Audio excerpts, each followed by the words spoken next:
Welcome to Infidelity Truths. Before we dive into today's gripping story, please take a second to like this video and subscribe to our channel. Your support helps us create more thrilling stories just for you. Let's begin. It was a quiet Thursday evening, the kind where the world feels soft and safe, wrapped in the golden glow of routine. I was in the kitchen, stirring a pot of soup, when I heard Mark's voice from the study. His tone wasn't the usual warm cadence I'd grown to love over our 5 years together. It was sharp, secretive, like a blade slicing through the stillness. "She can't know yet," he said, his voice barely above a whisper. "It'll ruin everything if she finds out who I really am." My spoon froze mid-stir. The words hit me like a slap, stealing the air from my lungs. Who I really am. My mind raced, replaying the sentence, searching for context.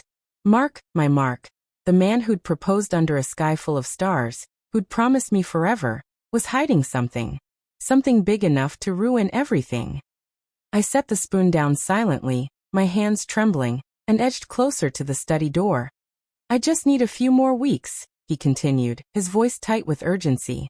"She trusts me completely. If I play this right, she'll never suspect." My heart pounded so hard I thought it might betray me. He was talking about me. The woman he was supposed to marry in 2 months. The woman who thought she knew him inside and out. I pressed myself against the wall, desperate for more, but terrified of what I'd hear. The call ended abruptly, and I heard him sigh. The kind of heavy exhale that carries a secret's weight, that I slipped back to the kitchen before he could catch me, my mind spiraling. Every memory we'd built, late-night talks, road trips, the way he'd trace my hand with his thumb, felt tainted. Was it all a performance? When he walked into the kitchen minutes later, he flashed his usual lopsided grin, the one that used to make my heart flutter. Now it felt like a lie. "Smells amazing," he said, kissing my cheek. I forced a smile, my skin crawling under his touch. "Everything okay?"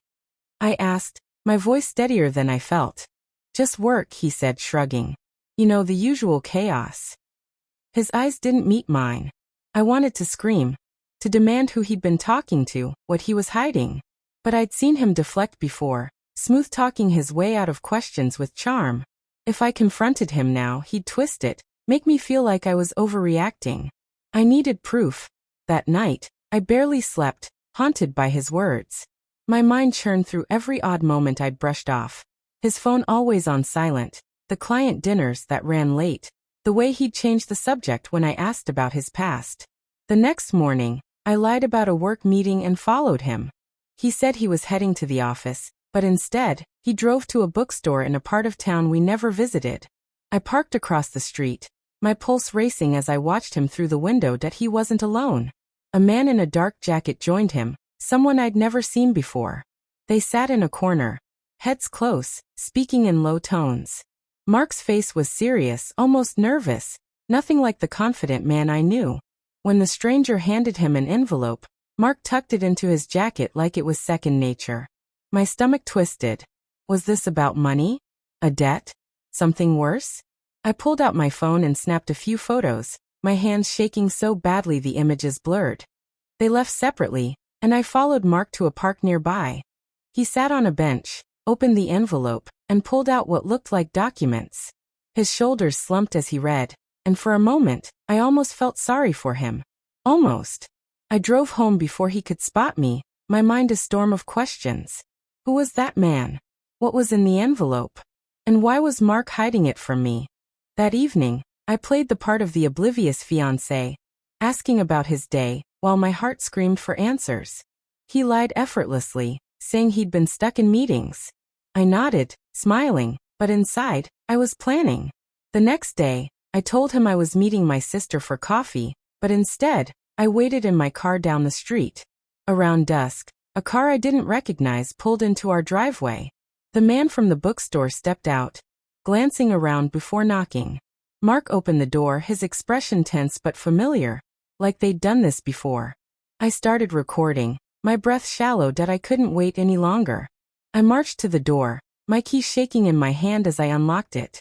Mark's eyes widened when he saw me, the color draining from his face. The man stood awkwardly by the couch, clutching a briefcase. "What's going on?" I demanded. my voice sharp enough to cut glass. It's not what you think, Mark said, stepping toward me. I held up my phone, showing the photo from the bookstore. Really? Because it looks like you're hiding something big. The man cleared his throat, introducing himself as Ethan, a private investigator. My heart stopped. A private investigator? Why? Ethan spoke first, his voice calm but cautious. Mark hired me to look into his past. Things he didn't want you to know. Mark tried to interrupt, but I silenced him with a glare. What things? I asked, my voice barely a whisper. Ethan hesitated, then said, Mark's real name isn't Mark Thompson. He's been living under an assumed identity for years. He's running from a past he thought was buried. A criminal record, fraud charges from a decade ago. The room spun. I looked at Mark, the man I thought I knew, and saw a stranger. Is this true? I asked, my voice breaking. He nodded, eyes on the floor. I was going to tell you. I swear. I just needed time to make it right. I love you. His words felt hollow, like a script he'd rehearsed.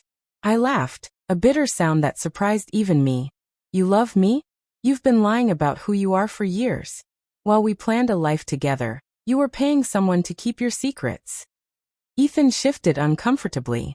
I should go, he said, heading for the door. I didn't stop him. My focus was on Mark, whose excuses tumbled out. How he'd changed, how he'd built a new life, how he didn't want to lose me. But every word felt like another betrayal. Get out, I said, my voice cold. Now. That night, I packed his things into boxes, every item a reminder of the life I thought we had. I canceled our venue, sold the ring, and blocked his number. The pain was raw, a wound that throbbed with every memory, but each day brought a little more clarity. I'd been in love with a ghost, a man who didn't exist. If I hadn't overheard that phone call, I might have married him, built a life on lies. Sometimes, a single sentence can shatter your world. It did for me. What would you do if you overheard something that turned your reality upside down? Would you chase the truth, no matter how much it hurt, or walk away before the pieces fell? Share your thoughts below.